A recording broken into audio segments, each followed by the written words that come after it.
India's retail inflation surged to 7.79% in the month of April, largely driven by rising fuel and food prices, government data showed on Thursday. The consumer price-based inflation also stayed well above Reserve Bank of India's upper tolerance limit for a fourth consecutive month. RBI has been mandated by the centre to keep the retail inflation between 2% to 6%. In the month of March, the retail inflation stood at 6.95%. Food inflation, which accounts for nearly half the consumer price index, reached a multi-month high in April and can remain elevated due to higher vegetable and cooking oil prices globally. Let's move on to headlines number 2. Terrorists killed a man in the Budgam district of Jammu and Kashmir today in what appeared to be yet another instance of a targeted attack. Rahul Bhatt, a Kashmiri Pandit, was fired upon at the Tehsildar's office in Chadura village. He was critically injured and was being shifted to a local hospital where he succumbed to his injuries. The police say two terrorists barged into the government office and shot Mr. Bhatt, an employee there, at point-blank range. #terrorist fired upon one employee, namely Shri Rahul Bhatt from minority community in Tehsildar office Chadura Budgam. He has been shifted to hospital, the Kashmir Zone Police had tweeted, confirming the news. Let's move on to headlines number 3.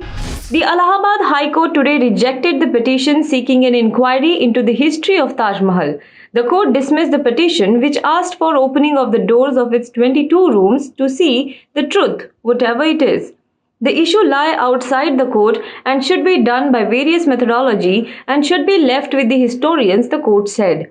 After the petitioner said that they have filed multiple PILs on the issue, the court asked them to not make a mockery of the PIL system.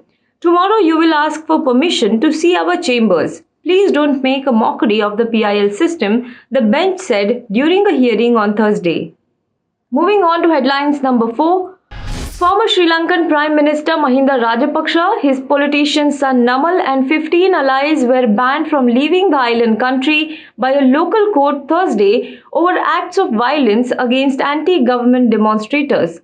The magistrate court in capital Colombo also ordered the police force to investigate Monday's mob attacks on peaceful protesters. The mob attacks led to retaliatory violence that resulted in loss of 9 lives and further widespread destruction. Rajapaksa and key aides, as per victims of Monday's violence, had bussed around 3,000 of their supporters into the capital. The former Prime Minister and his associates allegedly incited these supporters to attack the peaceful protesters. Moving on to headlines number 5. The Uttar Pradesh government has made it mandatory for all the students and teachers in madrasas of the state to sing the national anthem before commencing classes. The order has been implemented from today, that is May 12th. Danish Azad Ansari, UP Minority State Minister, has passed this order. The decision was taken at a meeting of UP Madrasa Education Board on March 24th. The order of implementation was passed on May 9th. As per the order, the schools will continue with the previously sung religious prayers along with the national anthem of Jana Gana Mana.